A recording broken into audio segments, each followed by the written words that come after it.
September 21-ാം തീയതിയിലെ UPSC civil service എക്സാമിന് relevant ആയിട്ടുള്ള കുറച്ച് ടോപ്പിക്കുകളാണ് നമ്മൾ ഡിസ്കസ് ചെയ്യാൻ വേണ്ടി പോകുന്നതായിട്ടുള്ളത്.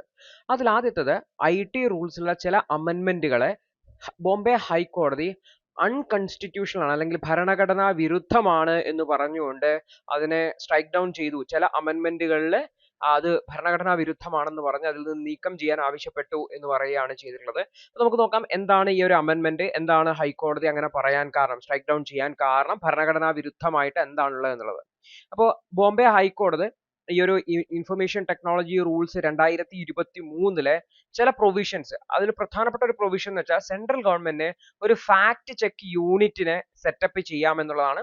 അതായത് എന്തെങ്കിലും തരത്തിലുള്ള ഫേക്ക് ആയിട്ടുള്ള, ഫോൾസ് ആയിട്ടുള്ള അല്ലെങ്കിൽ തെറ്റായിട്ടുള്ള ഇൻഫോർമേഷൻസ് അത് ഗവൺമെന്റിനെ കുറിച്ചോ ഗവൺമെന്റ് എസ്റ്റാബ്ലിഷ്മെന്റിനെ കുറിച്ചോ ഇത്തരത്തിലുള്ള ആൾക്കാർ ഐ ടിയിലൂടെ അല്ലെങ്കിൽ സോഷ്യൽ നെറ്റ്വർക്കിംഗ് സൈറ്റുകളിലൂടെയൊക്കെ പ്രചരിപ്പിക്കുന്നുണ്ടെങ്കിൽ അത് പരിശോധിക്കുന്നതിന് വേണ്ടിയിട്ടും അതിനെ നീക്കം ചെയ്യുന്നതിനും വേണ്ടിയിട്ട് ഒരു ഫാക്ട് ചെക്ക് യൂണിറ്റിനെ സെറ്റപ്പ് ചെയ്യാനുള്ള അധികാരത്തെക്കുറിച്ചാണ് ഈ ഒരു IT റൂൾസിൽ പറഞ്ഞിട്ടുണ്ടായിരുന്നത്. അപ്പൊ ഈ ഒരു പ്രൊവിഷൻ ആണ് ബോംബെ ഹൈക്കോടതി അത് ഭരണഘടനാ വിരുദ്ധമാണെന്ന് പറഞ്ഞത്. അപ്പൊ information technology intermediary guidance and digital media ethics code അമെൻമെന്റ് റൂൾസ് 2023 നമ്മുടെ ഭരണഘടനയിലെ റൈറ്റ് ടു ഈക്വാലിറ്റി ആർട്ടിക്കിൾ 14, അതുപോലെ article 19 freedom of speech and expression, അതുപോലെ article 19 clause 1 clause G freedom of right to profession തുടങ്ങിയിട്ടുള്ള ഭരണഘടനാപരമായിട്ടുള്ള നമ്മുടെ മൗലിക അവകാശങ്ങളെ ലംഘിച്ചു എന്നാണ് പറയുന്നതായിട്ടുള്ളത്. ഇതിൽ ഏറ്റവും ക്രിട്ടിക്കൽ ആയിട്ടുള്ളത് freedom of speech and expression ആണ്. ഇത് ഒരു തരത്തിലുള്ള സെൻസർഷിപ്പ് ആണ് അല്ലെ. അതായത് ഞാൻ ഒരു കാര്യം പറഞ്ഞു, അത് ഗവൺമെന്റിന് താല്പര്യമുള്ളതാണോ ഇല്ലയോ എന്നുള്ളത് പരിശോധിക്കുകയാണ്. അപ്പൊ നമ്മൾ അവിടെ ഫേക്ക് ആയിട്ടുള്ള, ഫോൾസ് ആയിട്ടുള്ള, മിസ്ലീഡിംഗ് ആയിട്ടുള്ളത് എന്ന് പറഞ്ഞെങ്കിലും ഇത് വളരെ വേഗ് ആണ് എന്നും അതുകൊണ്ട് തന്നെ ഈ വേഗ് ആയിട്ടുള്ളത്, അതായത് അത് ഫേക്ക് ആണോ ഫോൾസ് ആണോ മിസ്ലീഡിംഗ് ആണോ എന്നുള്ളത്, ഫേക്കും ഫോൾസും നമുക്ക് മനസ്സിലാവട്ടെ, പക്ഷെ മിസ്ലീഡിംഗ് ആണോ എന്നുള്ളത് അത് സബ്ജക്റ്റീവ് ആയിട്ടുള്ള ഒരു കാര്യമാണ്. സോ ഇത് വളരെ വേഗ് ആയിട്ടുള്ള ഒരു ഭാഗമാണ്. ഇത്തരത്തിലുള്ളത് ആൾക്കാരുടെ അവരുടെ അഭിപ്രായങ്ങൾ സോഷ്യൽ മീഡിയയിലൂടെയും മറ്റുമൊക്കെ പറയാനുള്ള അവകാശത്തെ ഹനിക്കും.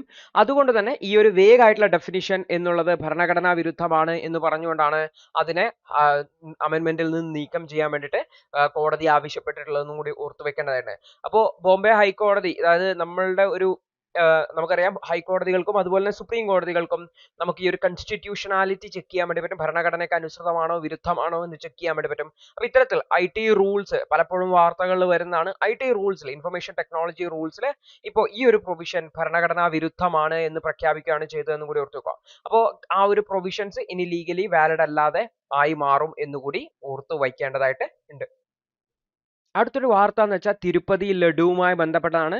ഇത് ആക്ച്വലി തിരുപ്പതിയിൽ നോക്കിക്കഴിഞ്ഞാൽ അവിടുത്തെ പ്രസാദാണ് ലഡു എന്ന് പറയുന്നതായിട്ടുള്ളത്. അപ്പൊ അതില് ഈ ഒരു ഗീയില് അതിന്റെ ഫാറ്റ്, അതായത് അനിമൽ ഫാറ്റിന്റെ പ്രസൻസ് കണ്ടെത്തി എന്ന് പറഞ്ഞുകൊണ്ടാണ് വലിയ വാർത്ത വന്നിട്ടുള്ളത്. അപ്പൊ ആക്ച്വലി നമ്മൾ ഈ തിരുപ്പതി ലഡു എന്ന് പറഞ്ഞു കഴിഞ്ഞാൽ ഓർത്തു വെക്കേണ്ട കാര്യം എന്ന് വെച്ചാൽ ഒരു GI ടാഗ്ഡ് ആയിട്ടുള്ള പ്രൊഡക്റ്റ് ആണ്. അപ്പോൾ അത് ആ ഒരു കാര്യം ഒന്ന് ഓർത്തു വെക്കാൻ വേണ്ടി ശ്രമിക്കുക. എന്താണ് ഈ വിഷയം എന്നുകൂടി മനസ്സിലാക്കാൻ വേണ്ടി ശ്രമിക്കുക. അതായത് ഈ ഒരു തിരുപ്പതിയിലെ പ്രധാനപ്പെട്ട പ്രസാദമാണ് അവിടുത്തെ ഒരു ലഡു. അതിനെ തിരുപ്പതി ലഡു എന്ന് തന്നെയാണ് വിളിക്കാറുള്ളത്. അപ്പോൾ അതിൽ അനിമൽ ഫാറ്റിന്റെ അല്ലെങ്കിൽ മൃഗക്കൊഴുപ്പിന്റെ സാന്നിധ്യം കണ്ടെത്തി എന്നാണ് പറയുന്നത്. അതിൽ ഉപയോഗിച്ചിരിക്കുന്ന ഗീ, നെയ്യിലാണ് ഈ ഒരു മൃഗക്കൊഴുപ്പിന്റെ സാന്നിധ്യം കണ്ടിട്ടുള്ളത്. പ്രത്യേകിച്ചും അതൊരു ടെമ്പിളിൽ നിന്ന് നൽകുന്നതായതുകൊണ്ട് തന്നെ വലിയൊരു കോൺട്രവേഴ്സിയാണ് വന്നിട്ടുള്ളത്. ഇപ്പൊ സെൻട്രൽ ഗവൺമെന്റ് ഇതിന്റെ മേലെ അന്വേഷണം പ്രഖ്യാപിച്ചു. ആന്ധ്രാപ്രദേശ് ചീഫ് മിനിസ്റ്റർ പറഞ്ഞിട്ടുള്ളതെന്ന് വെച്ചാൽ മുന്നത്തെ ഗവൺമെന്റ് ആണ് ഇത്തരത്തിൽ അനിമൽ ഫാറ്റ് ഉള്ള അല്ലെങ്കിൽ സബ്സ്റ്റാൻഡേർഡ് ആയിട്ടുള്ള മെറ്റീരിയൽസ് ലഡു നിർമ്മാണത്തിന് ഉപയോഗിക്കാൻ തുടങ്ങിയെന്നുള്ളതാണ്. അതായത് മുന്നേ ഉണ്ടായിരുന്ന ഗവൺമെന്റ് അല്ലെങ്കിൽ ഇപ്പോഴത്തെ പ്രതിപക്ഷമായിട്ടുള്ള ഗവൺമെന്റ് അതിനെ അത് തെറ്റാണെന്നൊക്കെ പറയുകയും ചെയ്തു എന്ന് ഓർത്തുക. അപ്പൊ ഈ തിരുപ്പതി ലഡു എന്താണെന്ന് ഓർത്ത് വെക്കാൻ വേണ്ടി ശ്രമിക്കാം. അപ്പൊ അത് അവിടെ ഉപയോഗിച്ചിട്ട് ഗീയിലാണ് ഈ ഒരു അനിമൽ ഫാറ്റിന്റെ പ്രസൻസ് കണ്ടിട്ടുള്ളത്. അപ്പൊ തിരുപ്പതി ലഡു അതിന്റെ സിഗ്നിഫിക്കൻസ് ഒന്ന് ഓർത്ത് വയ്ക്കാൻ വേണ്ടിയിട്ട് ശ്രമിക്കാം. അടുത്തൊരു വാർത്ത ഇൻഡസ് വാട്ടർ ട്രീറ്റിയുമായി ബന്ധപ്പെട്ടാണ്. ആക്ച്വലി എഡിറ്റോറിയൽ ആണ്. നമ്മൾ കഴിഞ്ഞ ദിവസം ഇൻഡസ് വാട്ടർ ട്രീറ്റിയുടെ മീറ്റിംഗുകൾ, പെർമനന്റ് കമ്മീഷന്റെ മീറ്റിംഗുകൾ ഇനി ഉണ്ടാവില്ല എന്ന് പറഞ്ഞിട്ടുണ്ടായിരുന്നു.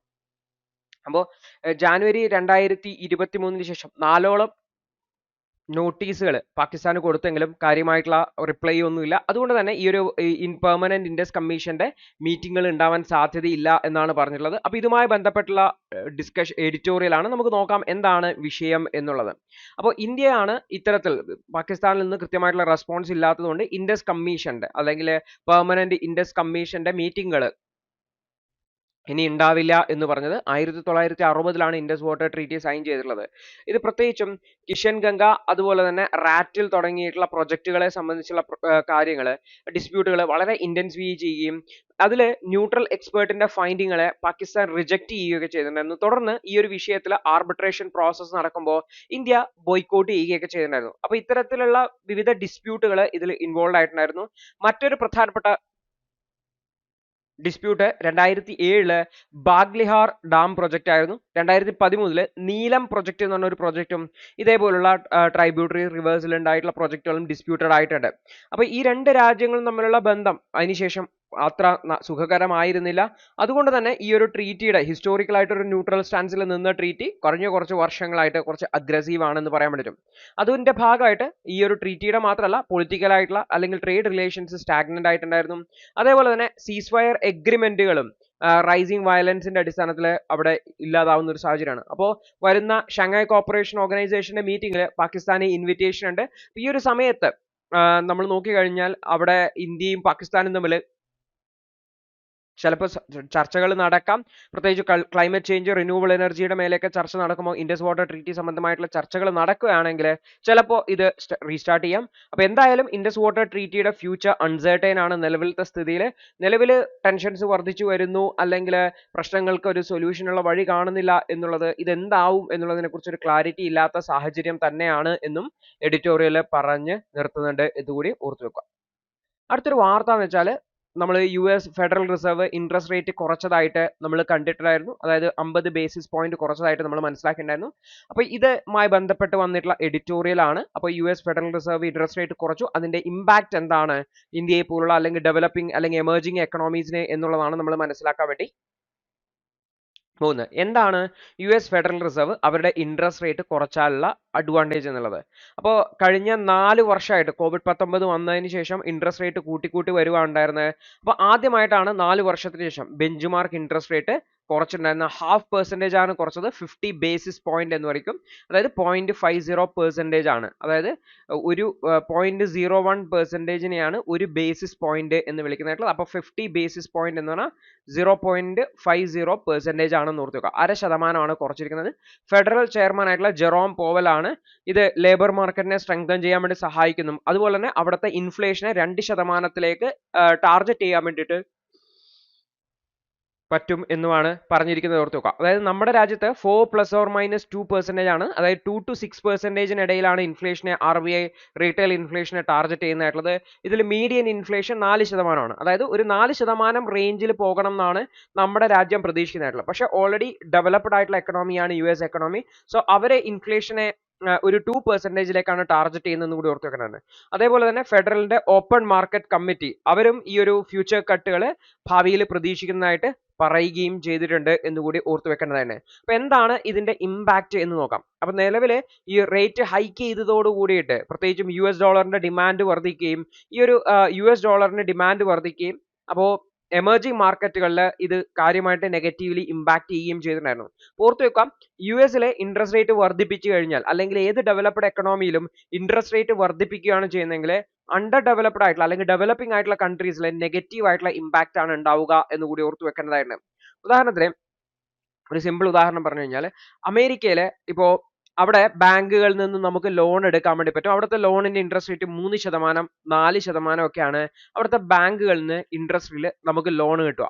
ഈ പൈസ എടുത്തിട്ട് വന്നിട്ട് ഓർത്തു വെക്കുക, ഈ പൈസ എടുത്തിട്ട് വന്നിട്ട് അവിടെ നിന്ന് ലോൺ വാങ്ങി ഈ പൈസ എടുത്ത് വന്ന് ഇന്ത്യയുടെ സ്റ്റോക്ക് മാർക്കറ്റിലൊക്കെ ഇൻവെസ്റ്റ് ചെയ്ത് കഴിഞ്ഞാൽ മിനിമം ഒരു 8 to 10% ഒക്കെ കിട്ടും എന്ന് കൂടി ഓർത്ത് വെക്കാം. മിനിമം ഒരു 8 to 10% കിട്ടും. ഉദാഹരണത്തിന് അവിടെ ഇൻട്രസ്റ്റ് റേറ്റ് കൂട്ടിക്കഴിഞ്ഞാൽ ഈ 3% എന്നുള്ളത് 3.5%, 4%, 4.5%ലേക്കൊക്കെ പോകും. അപ്പോൾ ആൾക്കാർ ലോണുകൾ എടുക്കാൻ വേണ്ടിയിട്ട് റെഡി ആവില്ല. അവിടെ നിന്ന് പൈസ എടുത്തിട്ട് ഇവിടെ വന്ന് ഇൻവെസ്റ്റ് ചെയ്യാൻ വേണ്ടിയിട്ട് റെഡി ആവില്ല എന്ന് ഓർത്ത് വെക്കുക. അതുകൊണ്ട് തന്നെ ഇത്തരത്തിലുള്ള ഇന്ത്യൻ എക്കണോമിക്കൊക്കെ ഗ്രോത്ത് ഉണ്ടാവണമെങ്കിൽ അമേരിക്കയിൽ ഇൻട്രസ്റ്റ് റേറ്റ് കുറവാണ് ഉണ്ടാവേണ്ടത് എന്ന് കൂടി ഓർത്ത് വെക്കേണ്ടതാണ്. അപ്പൊ ആക്ച്വലി അമേരിക്ക ഇപ്പൊ ഇൻട്രസ്റ്റ് റേറ്റ് കുറച്ചത് അവിടെ ഇൻട്രസ്റ്റ് റേറ്റ് കുറയാൻ കാരണം ഇന്ത്യൻ എക്കണോമിയിലേക്ക് കൂടുതൽ വരും. അതായത് ഒരു സിമ്പിൾ എക്സാമ്പിൾ പറഞ്ഞു കഴിഞ്ഞാൽ അതായത് ഡോളർ വീക്കൻ ചെയ്യാൻ വേണ്ടി കാരണം, അതായത് ഡോളറിന്റെ മൂല്യം കുറയാൻ വേണ്ടിയിട്ട് കാരണമാവും. അപ്പൊ ആക്ച്വലി ഇത് ഈ ഒരു ഡെപ്റ്റ് സർവീസ് കോസ്റ്റുകളൊക്കെ ഹെൽപ്പ് ചെയ്യും എന്നുള്ളതാണ്. അപ്പൊ ഈ ഒരു ഇൻഫ്ലേഷണറി പ്രഷറിനെ ഒക്കെ ഹെൽപ്പ് ചെയ്യാൻ വേണ്ടിയിട്ട് സഹായിക്കും മറ്റു രാജ്യങ്ങളുടെ. ദി ഹിന്ദുവിന്റെ ഇന്നത്തെ വിശകലനം കണ്ടതിന് നന്ദി. നിങ്ങൾക്ക് ഇത് സഹായകരമായെന്ന് വിശ്വസിക്കുന്നു. ഇന്നത്തെ ബാക്കിയുള്ള വാർത്തകളുടെ വിശകലനത്തിനു വേണ്ടി ഞങ്ങളുടെ ന്യൂസ് അനാലിസിസ് ക്ലാസ്സിൽ ജോയിൻ ചെയ്ത് പഠിക്കാവുന്നതാണ്. ഒരു മാസം വെറും 159 രൂപയ്ക്ക് നിങ്ങളുടെ UPSC തയ്യാറെടുപ്പിന് ആവശ്യമായ എല്ലാ പ്രധാന വിശദാംശങ്ങളും ഉൾക്കൊള്ളുന്ന ഒരു സമഗ്രമായ ന്യൂസ് അനാലിസിസ് നിങ്ങൾക്ക് മലയാളത്തിൽ ലഭിക്കും. കൂടാതെ സിവിൽ സർവീസിനു വേണ്ടിയുള്ള ജനറൽ സ്റ്റഡീസ് ക്ലാസുകൾ കൂടി മലയാളത്തിൽ മനസ്സിലാക്കി പഠിക്കാൻ ഞങ്ങളുടെ ലേണേഴ്സ് അൺലിമിറ്റഡ് ക്ലാസ്സിൽ ജോയിൻ ചെയ്യാം. മാസം വെറും 1500 രൂപയ്ക്ക്.